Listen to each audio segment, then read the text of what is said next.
सुरजीत जी। राधे राधे महाराज जी। राधे राधे महाराज जी। महाराज जी, प्रश्न बहुत बार आता है कि हमने सबके साथ अच्छा करने की कोशिश की, मदद की, बट बदले में हमें ये मिला वो मिला और नफरत ही मिली। हम ये कहते हैं कि हम किसी के साथ अच्छाई का बर्ताव करते हैं तो हम बदला क्यों चाहें? भगवान ने हमें अच्छाई करने का गुण दिया है तो हम दूसरों के साथ अच्छाई करें। नेकी कर दरिया में डाल।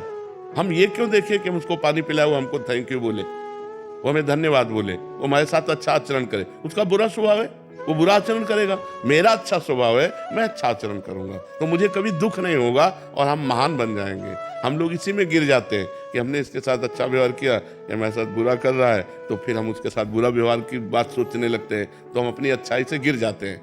सोचते हैं भगवान तुम्हें देख लेंगे, इतना तो आ ही जाता है ना दिमाग में। अब हम गिर गए अपनी अच्छाई से। अच्छाई तो अच्छाई ही रहनी चाहिए, अच्छाई में बुरा। एक बार एक काशी में गंगा जी में बिच्छू बहती जा रही थी, तो एक अच्छाई करने वाले ने उठाया, बिच्छू के डंक मारा, वैसे फिर उठाया, फिर मारा। तो एक आदमी ने कहा पागल हो क्या, वो बार बार मार रहा है डंक और आप उठा रहे हो। बोले ये उसका स्वभाव है, बिच्छू का स्वभाव है डंक मारना, और मेरा स्वभाव इसे बचाना, मैं इसे बचाऊंगा। और बाहर एक बार कर दिया।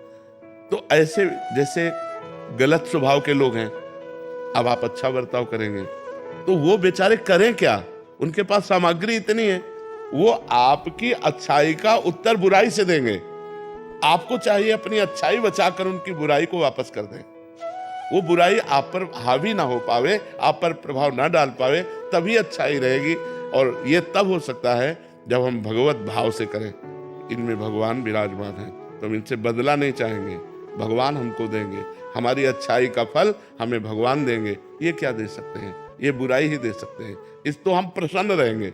अगर हम किसी व्यक्ति से ये आशा रखें कि हम अच्छाई करें और वो हमारे साथ अच्छाई करें, तो असंभव। ये कलयुग है, यहाँ कपट छल, मतलब अगर आप उनकी ऐसी परिस्थिति में जब कोई सहयोग नहीं दे रहा, सहयोग दे दिया और उसको पता चल गया कि आदमी तो सरल स्वभाव का दयावान है, तो वो आपको नष्ट करने की भी सोच सकता है कि इसको फंसा लो। वो ये नहीं सोचेगा कि जब कोई साथ नहीं दे रहा था तब इस व्यक्ति ने साथ दिया, मैं कृतज्ञता प्रकट करूं। नहीं, आज का समय ऐसा नहीं। आपको बेवकूफ माना जाएगा। आप ज्यादा उदारता दिखाएंगे और ज्यादा सहयोग करेंगे तो माना जाएगा कम बुद्धि का आदमी। जी महाराज जी यही बोलते हैं। हाँ और जो छल कपट बेईमानी करे, बोले बड़े प्रवीण आदमी है। आज सम्मान किनका होता है? दंभी, पाखंडी, छल कपट का।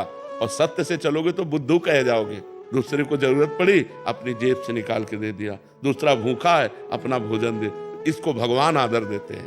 तो हम जब जिसको भगवान आदर देते हैं उसका कोई अनादर नहीं कर सकता, वो आगे चलकर प्रकाशित हो जाएगा। इसलिए आप भगवान से जुड़ो, इंसान की सेवा करो भगवत भाव से, बदले में उससे मत चाहो, तो आपकी अच्छाई आपको भगवान तक पहुंचा देगी। और जी हम क्या चाहते हैं कि अभी हमने अच्छा किया तो अच्छे का परिणाम तत्काल अच्छा मिले, बट महाराज जी ये तो पक्का है ना कि बाद में मिलेगा? पक्का 1000% पक्का मिलेगा। जब बुरे कर्म का फल मिलता है तो अच्छाई का फल क्यों नहीं मिलेगा? नहीं महाराज जी उसका रूप क्या होगा? वो इससे अच्छा होगा। जैसे हमने इनको संकट विपत्ति में सहयोग किया, तो हमारे जीवन में संकट विपत्ति जब कभी आएगी तो उस समय भगवान सहयोग करेंगे। और सबसे बड़ी बात होती है, भगवान प्रसन्न हो जाते हैं। और जिस पर भगवान प्रसन्न हो जाते हैं उस पर सुर नर मुनि सब प्रसन्न हो जाते हैं। फिर उसका मंगल ही मंगल होता है, वो कभी समस्याओं में नहीं फंस सकता। देखो, हम लोगों की एक अहम वृत्ति है जो इतना तो चाहते हैं कि भले आप हमारे बदले में कुछ ना करें, लेकिन मुंह पर इतनी बड़ाई तो कर दें। इतना कान सुनना चाहते, ये भी हटा दे, ये भी इच्छा हटा दे। वो बोले ना बोले, नेकी कर दरिया में डाल, मंगल हो जाएगा तुम्हारा। भगवान प्रसन्न हो गए तो सब बात बन जाएगी। जिससे संतोष हो रहा है कि बाद में तो अच्छा होगा, बहुत अच्छा होगा, बहुत अच्छा होगा। ये जो आप कर रहे हैं सरकारी बैंक में जमा हो रहा है। जैसे आप किसी को दवा दिला देते हैं, किसी की विपत्ति में सहयोग कर देते हैं, किसी को भूख मिटा देते हैं, किसी को, वो बोले ना बोले लेकिन मालिक देख रहा है ना, वो हिसाब आपका करेगा। वो हिसाब करेगा तो बहुत अच्छा करेगा। इसलिए हमें संसार से नहीं, संसार के मालिक से जुड़े रहना चाहिए। और ये सब कार्य संसार के मालिक को समर्पित करना चाहिए कि आपकी प्रसन्नता के लिए मैं कर रहा हूं, बढ़िया बात बन जाएगी। वही कार्य कर्म बन गया और वही कार्य कर्म योग हो गया। जो भगवान को समर्पित कर दिया गया वो कर्म योग हो। कर्म योग भगवान की प्राप्ति कराता है। और जिसको भगवान मिल गए तो फिर क्या दुर्लभ रह गया, सब आनंद मिल जाते हैं। कवित्री डॉक्टर शुभम त्यागी जी। राधे राधे महाराज जी। राधे राधे महाराज जी। महाराज जी इसी को हम दूसरे ढंग से, महाराज जी ये तो हो गया अच्छाई करने वाला, इनका प्रश्न है अभी दूसरे ढंग से महाराज जी इसको, महाराज जी सरल जो आपने अभी बताया महाराज जी, सरल सीधे व्यक्ति को संसार में कष्ट सहने पड़ते हैं पर चालाक व्यक्ति संसार में सुख पाता है, सफल हो जाता है। नहीं, महाराज जी सफल नहीं होता, ये गलत शब्द है। सफल नहीं होगा कभी। कोई चालाकी से सफल हो सकता है। रावण जैसा कोई चालाक पुरुष था, सब विद्याओं का ज्ञाता परम चालाक था। कालनेम से बढ़कर कोई चालाक था? पूरी संजीवनी बूटी जैसी ही द्रोणागिरी में हर औषधि को कर दिया और साधु बनकर बैठ गया। हनुमान जी ने मार डाला, राम जी ने रावण को मार डाला, रहा न को कुल रोवन यारा। चालाक पुरुष सफल कैसे हो सकता है?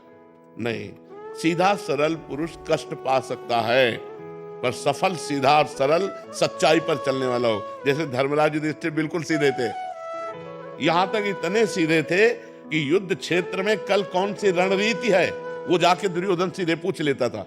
भ्राताश्री कल कौन सा चक्रव्यूह रचना है, तो वो बता देते थे। इसीलिए भगवान दो बैठक करते थे, एक युधिष्ठिर के साथ और एक युधिष्ठिर से अलग। युधिष्ठिर के साथ जो बैठक की वो चक्रव्यूह रचना ही नहीं होगी, क्योंकि वो दुर्योधन को पता हो। इतने सरल थे कि वो आके पूछ लेते, वो पूरी बात बता देते थे। तो आप देखो विनाश किसका हुआ? चतुर चालाक, जिसके साथ शकुनी, दुशासन, कर्ण, दुर्योधन के साथ इतने चालाक, चालाकी की हद थे ये लोग। तो क्या ये लोग सफल हुए? नहीं, सफल हुए सीधे साधे युधिष्ठिर जी महाराज, और नाश हुआ उन चालाक पुरुषों का। तो चालाक पुरुष तुम्हें सफल होते नजर आएगा, लेकिन सफल नहीं हो सकता। सीधा साधा पुरुष तुम्हें दुख भोगते नजर आएगा, लेकिन वो दुख भोगेगा नहीं, आगे चलकर वही विजय को प्राप्त होगा। थोड़ी यात्रा ऐसी है जिसमें संशय हो सकता है देखकर कि बेईमान, दुष्ट, चालाक, कपटी पुरुष उन्नति को प्राप्त हो रहा है और धर्मात्मा, ईमानदार दुख को प्राप्त हो रहा है। थोड़ी देर की यात्रा है, लेकिन परिणाम में जो सही चल रहा है उसका सही परिणाम होगा, और जो गलत चल रहा है उसका गलत परिणाम होगा पक्का। आज तक की पूरा सृष्टि का विधान ऐसा है। जी जी महाराज जी। लेकिन ट्रांसफर पोस्टिंग में कई बार चालाक लोग अच्छी जगह ले जाते हैं और सीधे सरल लोगों के ट्रांसफर कहीं भी नहीं ऐसा। वो देखो दुर्योधन राजा बना कि नहीं बना? दुर्योधन राजा कुछ दिन के लिए बना कि नहीं बना, लेकिन 100 भाई मारे गए। असली में राजा हस्तिनापुर के महाराज युधिष्ठिर ही बने।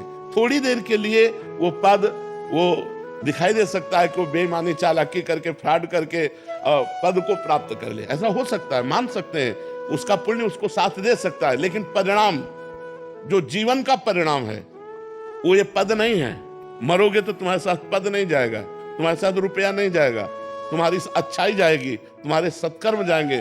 और ये पक्की बात समझ लो कि जनता मूर्ख थोड़ी देर के लिए बन सकती, लेकिन जब आपके आचरणों का, और भगवान ऐसी बुद्धि भ्रष्ट कर देते हैं कि खुला आचरण उसकी गंदगी सामने आ जाती है। आदमी की इज्जत चली गई तो किस योग रह गया? तो ये पक्का समझ लो, अच्छा पुरुष और धर्मात्मा पुरुष दुखी हो सकता है, लेकिन हार नहीं सकता। विजय को वही प्राप्त होगा। यत्र योगेश्वरा कृष्णो यत्र पार्थो धनुर्धरा तत्र श्री विजयो भूतिर ध्रुवा नीतिर मतिर्मम। ये निश्चित बात है, जहां धर्म है, जहां भगवान है, वहां विजय जरूर होगी। थोड़ी देर के लिए, जैसे 12 वर्ष का वनवास, 1 वर्ष का अज्ञातवास महाराज युधिष्ठिर को हुआ, इतने धर्मात्मा होते हुए, और ये दुष्ट लोग मौज उड़ाते रहे, लेकिन परिणाम में महाराज युधिष्ठिर ही चक्रवर्ती सम्राट बने और 100 के 100 कौरव मारे गए। तो इसलिए हमें अपने मन को धर्म में ही लगाना चाहिए, चाहे थोड़ा दुख मिले, थोड़ा उन्नति कम दिखाई दे, लेकिन आगे चलकर वो उन्नति को प्राप्त होगा।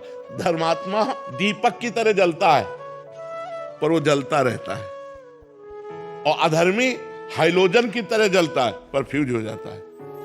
वो एकदम चढ़ा और एकदम फ्यूज हो गया, एकदम नष्ट हो गया। धर्मात्मा पुरुष दीपक की लौ की तरह जलता रहता है और अपने घर को प्रकाशित कर देता है। इसलिए धर्म से चलो, भगवान का आश्रय लो। बुरे आचरणों से कभी किसी का कोई लाभ नहीं हुआ, थोड़ी देर लाभ होते दिखाई दिया, लेकिन परिणाम में विनाश ही होगा, अशांति ही होगी। कभी पाप कर्म करने वाला, छल कपट करने वाला सुखी नहीं हो सकता। परिणाम में थोड़े दिन तो आपको लग सकता है कि सुखी हो रहा है, लेकिन फिर ऐसा रहेगा कि मिट्टी में मिल जाएगा, रहा न को कुल रोवन हारा। सामने से तो बहुत सुंदर दिखाई दे रहे, और पीछे जो पाप कर रहे तो मालिक देख रहा है, उसका हिसाब मालिक करेगा। मालिक की दुकान में है, सबका जीवन खाता है। पाई भर का भी चूक नहीं होती हमारे मालिक से, एक एक बात का हिसाब होता है। अगर हमने अंगुली भी उठाई है तो उसका भी हिसाब है कि क्यों उठाई और कैसे उठाई। परमात्मा सबको देख रहा है, इसलिए ये मत दे जानो कि कोई देख नहीं रहा है, हम अच्छाई कर रहे हैं, हमें बुराई पर बुराई मिलती चली जा रही, कोई हमारे देख नहीं, परमात्मा देख रहा है। और जो एक है कि मैं छल कपट बुराई से बढ़ रहा हूं, तो देख लेना तुम नष्ट हो जाओगे। जैसे किसी को दो आदमी हाथ और पैर पकड़कर ऊपर 7वें खंड में ले जा रहे हो, वो सोचे मैं बड़ी मौत से जा रहा हूं, मौत से ले जा रहे हो, ऊपर से पटकने के लिए ले जाया जा रहा है। ऐसे पापी आदमी यदि बढ़ोत्तरी को जा रहा है तो समझो उसका नाश होने वाला है, और धर्मात्मा पुरुष दुख मिल रहा है तो समझो अब ये ऊंचाई पर चढ़ेगा।